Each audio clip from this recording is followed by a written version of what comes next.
janji, saya ingin bertanya.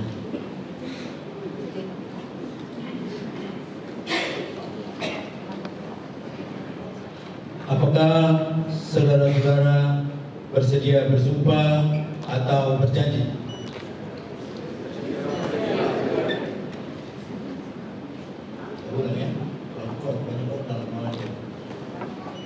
Apakah saudara-saudara bersedia bersumpah atau berjanji? Bersumpah atau berjanji dengan cara agama apa? Selanjutnya, perlu saya ingatkan bahwa sumpah atau janji yang saudara ucapkan ini adalah mengandung tanggung jawab terhadap bangsa dan negara Republik Indonesia. Tanggung jawab selaku pejabat di lingkungan pemerintah Kabupaten Teluk Udama, serta tanggung jawab terhadap kesejahteraan rakyat. Sumpah atau janji ini di samping disaksikan oleh diri sendiri dan semua yang hadir sekarang, juga yang penting sekali disadari bahwa sumpah atau janji ini disaksikan oleh Tuhan yang Maha Esa, karena Tuhan itu Maha Mengetahui.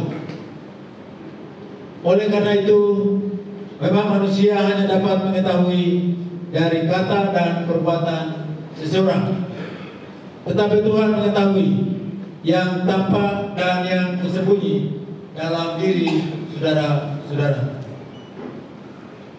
Tuhan mengetahui kedua-duanya, apa yang diucapkan dan apa yang tersimpan dalam hati saudara-saudara. Dan kepada Tuhan itulah akhirnya pertanggungjawaban akan saudara berikan. Selanjutnya, agar saudara mengikuti kata-kata saya. Bagi yang beragama Islam, demi Allah saya bersumpah.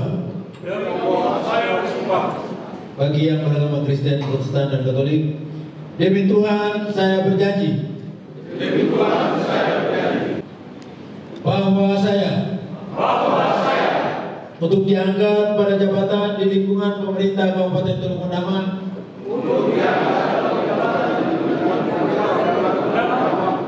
baik langsung maupun tidak langsung, dengan rupa atau dalih apapun juga, tidak memberi atau menyanggupi, akan memberi sesuatu kepada siapapun juga,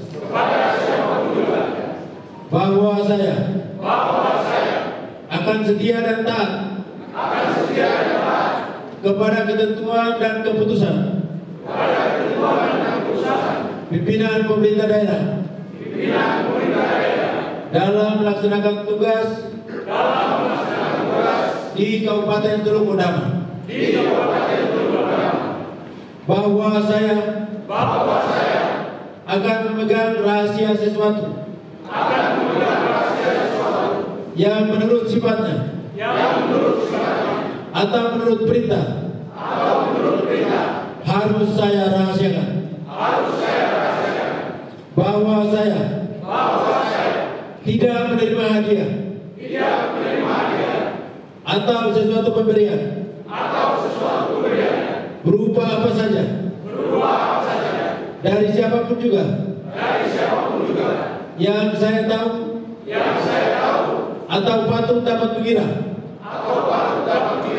bahwa ia mempunyai hal yang bersangkutan atau mungkin bersangkutan dengan tugas jabatan yang dipercayakan kepada saya, bahwa dalam melaksanakan tugas jabatan saya akan lebih mementingkan kepentingan negara dan daerah, khususnya Kabupaten Teluk Udama, daripada kepentingan saya sendiri, seseorang, kelompok, atau golongan. Bahwa saya senantiasa akan menjunjung tinggi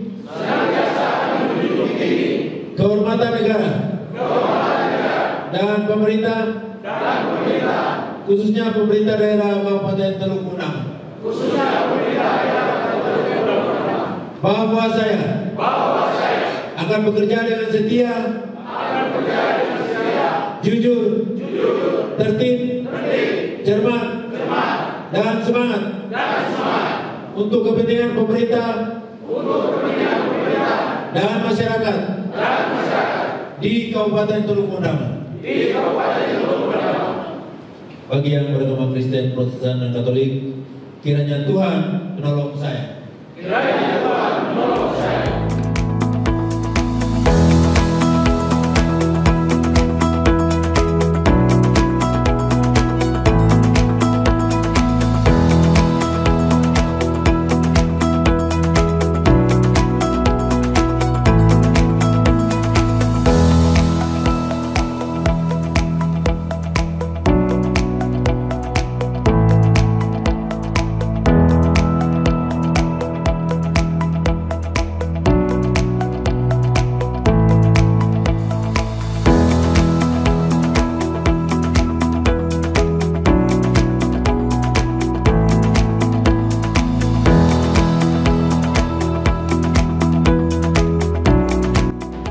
Dengan memanjatkan puji dan syukur kehadiran Tuhan yang Maha Esa atas rahmat dan perkenannya, pada hari ini, Kamis, tanggal 29 Februari tahun 2024, saya Bupati Teluk Benam dengan ini resmi melantik saudara-saudara dalam jabatan pimpinan tinggi pertama, administrator, dan pengawas di lingkungan pemerintah Kabupaten Teluk Benam.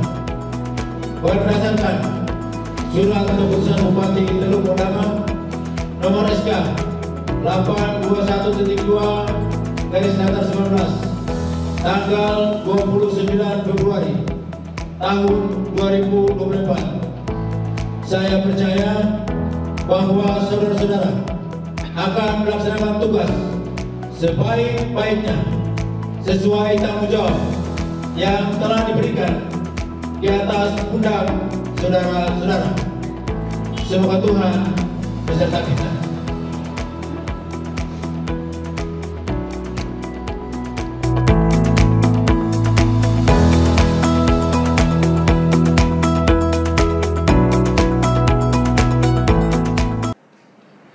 Bapak Ibu hadirin yang saya hormati, mutasi jabatan adalah salah satu upaya penyegaran bagi pejabat struktural yang mendudukinya, dengan harapan dapat lebih segar pada jabatan yang baru.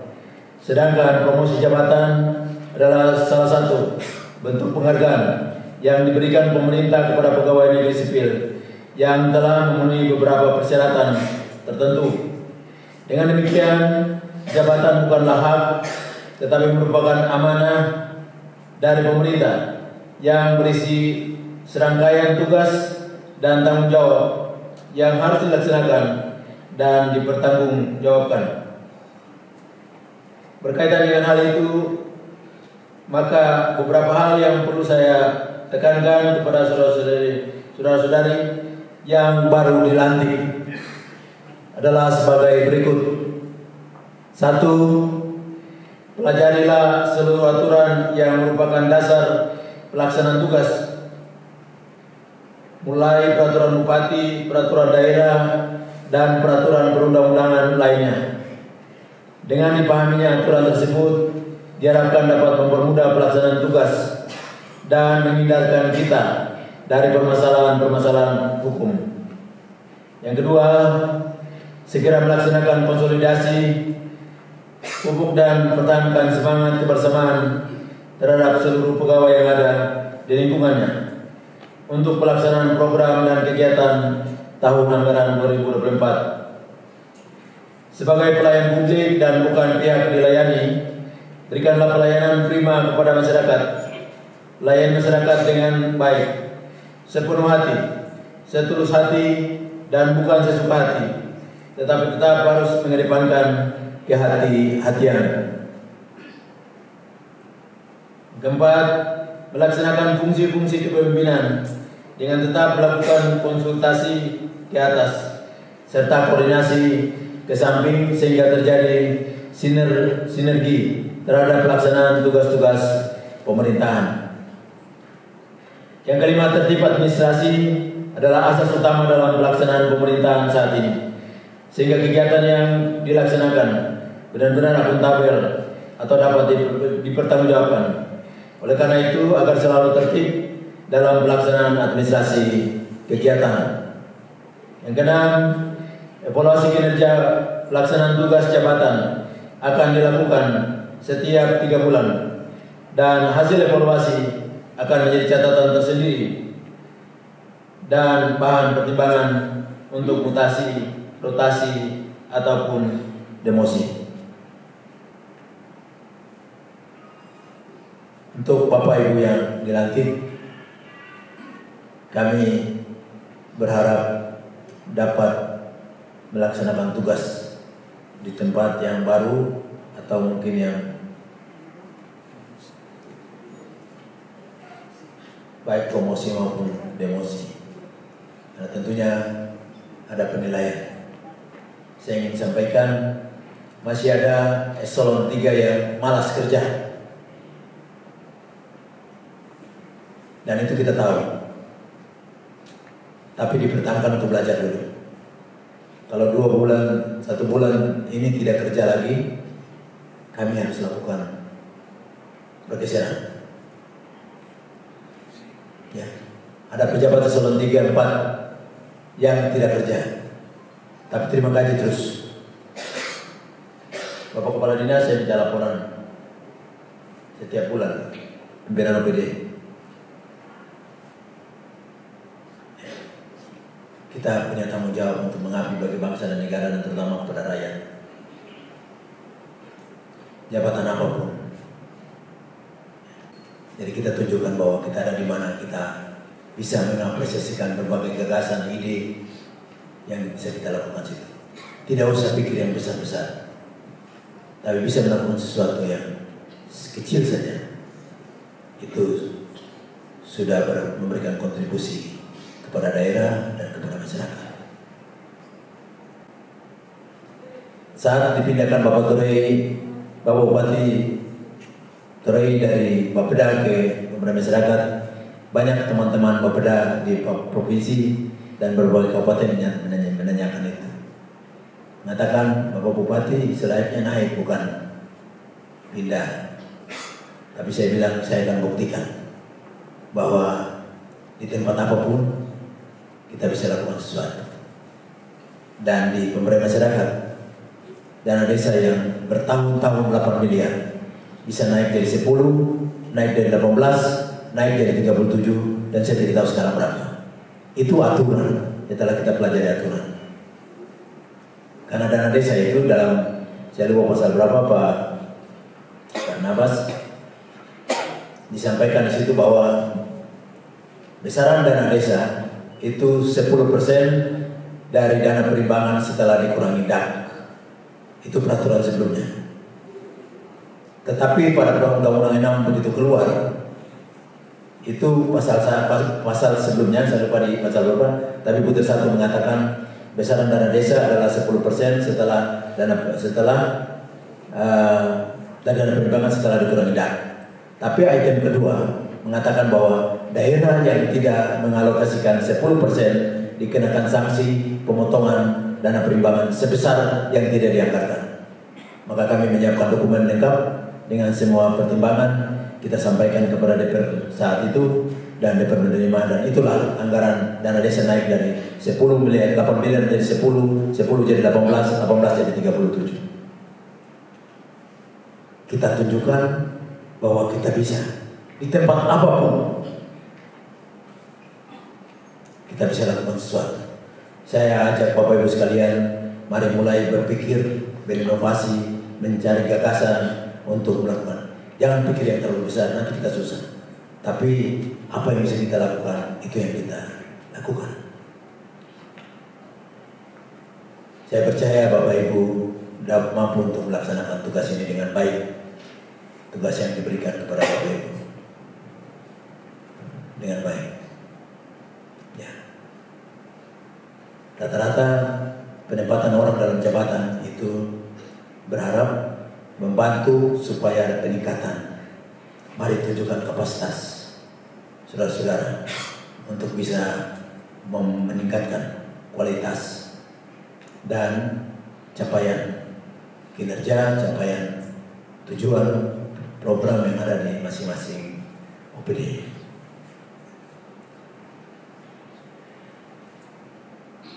Yang berikut kalau tadi disampaikan oleh perwakilan yang sudah dilantik Pak Kabiai, saya ingin terbuka untuk saudara-saudara bahwa pada saat menjadi kepala Bapeda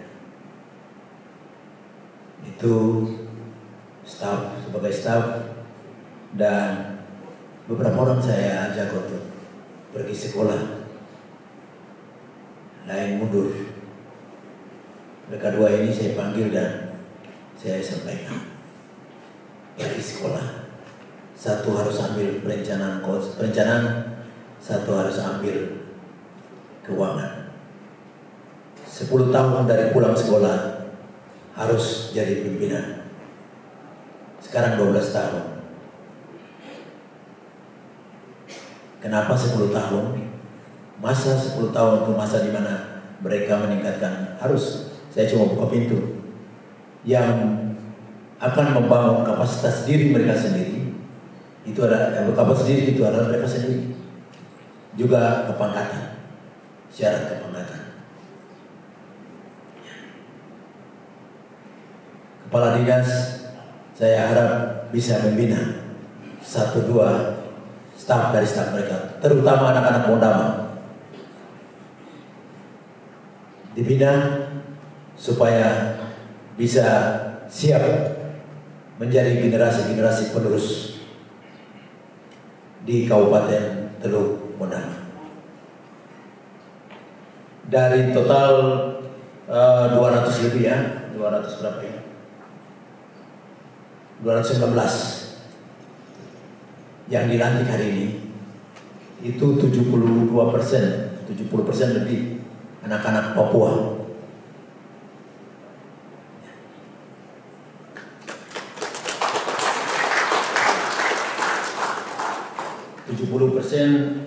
Anak-anak Papua, yaitu 156 orang dari 219.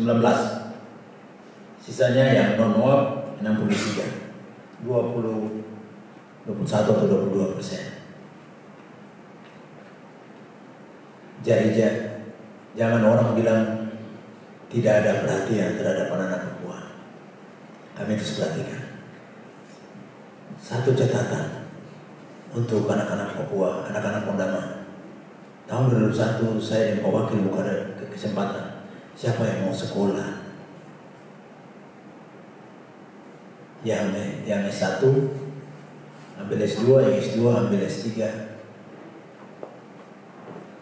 Ada kebanggaan yang luar biasa. Bagi saya itu melebihi nilai uang.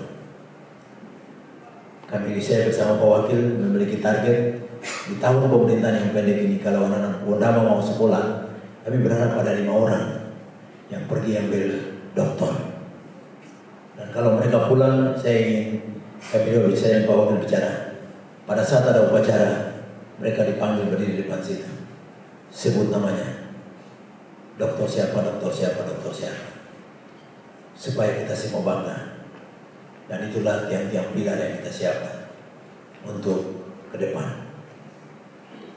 Tapi baru satu yang pergi sekolah, Hendrik Kurube.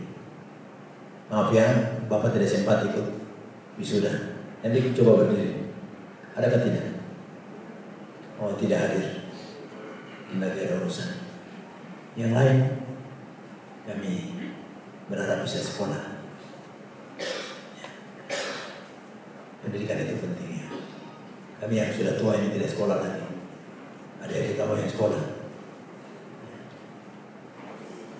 supaya jadi tiang-tiang untuk kabupaten ini. Jadi sekali lagi kami berharap Bapak Ibu sekalian yang dilantik hari ini, mari dengan semangat, dengan tekad yang kuat, buktikan. Hidup saya dari masih kecamatan, masih calon pegawai tahun 90-an sampai hari ini, bangun, buka mata, langsung pikir daerah ini. Bukan baru jadi bupati saja, tapi dari masih kecamatan. Berpikir untuk daerah seperti apa. Saksi hidup di daerah ini, di masih kecamatan, untuk bicara tentang daerah yang terbuka, Bapak Kepala Dinas Sosial dan Bapak Leonard Rumaini. Itu saksi hidup di kecamatan. Masa kami masih pegawai kecamatan, kita mulai bicara tentang bagaimana daerah ini bisa dibuka. Dan Tuhan menjawab, daerah ini bisa terbuka. Jadi apa yang saya sampaikan bukan sekedar bicara-bicara saja. Masih ada saksi hidup yang ada sampai saat ini tentang bagaimana kita berpikir untuk daerah ini bisa terbuka. Banyak tantangan bagi daerah ini. Banyak tantangan bagi daerah ini, tetapi mari kita sama-sama berpikir baik untuk melaksanakan tugas, tetap secara berjenjang melalui pimpinan OPD yang lain, pimpinan masing-masing pimpinan OPD. Sampaikan ide gagasan ataupun hal-hal yang dirasa mungkin kurang berkenan secara etika. Apa gunanya ada istilahnya apa ya, kepala badan ASN berapa ini, core value ASN berakhlak. Mari baca dan renungkan dalam hati. Saya harus jadi ASN seperti apa? Yang punya rasa tanggung jawab bagi daerah ini. Sekali lagi, jangan pikir yang besar nanti. Nanti ada di belakang kita yang nanti akan kerjakan yang besar-besar. Sekarang kita merintis, maka kita upayakan untuk melakukan hal yang kecil. Nanti Tuhan yang membuka. Bapak Ibu sekalian yang kami hormati, dari seluruh jajaran, dari tingkat kabupaten sampai di distrik, bahkan kampung, para pejabat pimpinan tinggi pertama, administrator, pengawas, bahkan juga fungsional. Mari kita tetap berjalan dalam satu barisan pemerintahan, satu barisan birokrasi yang punya semangat birokrasi, yang punya etika birokrasi, yang mau bekerja bagi daerah. Harus ada pengorbanan yang kita lakukan. Tapi saya percaya Bapak-bapak dan Ibu kerja di tempat ini dengan tulus, Tuhan pasti akan memberkati. Berkat dari Tuhan seperti apa, kapan berkat itu datang, itu Tuhan yang tahu. Tulus saja bekerja. Ya. Karena saya sudah menjalani itu. Masih kecamatan. Yang lama-lama di kecamatan Wasul ini siapa? Pak Lambe, Pak Inspektur, Pak Waroi, Sekda, walaupun waktu itu di perusahaan kayu ya. Di perusahaan kayu. Bapak yang lama-lama di Wasul siapa Bapak Ibu? Ada yang di antara dilantik ini? TNI ya? TNI Rumengan. Tapi TNI hadir di Kabupaten Jari. Yang dari masa kecamatan. Kecamatan ya? Oh 97. Tidak ada distrik dan tidak ada apa-apa. Kami kerja dengan setia.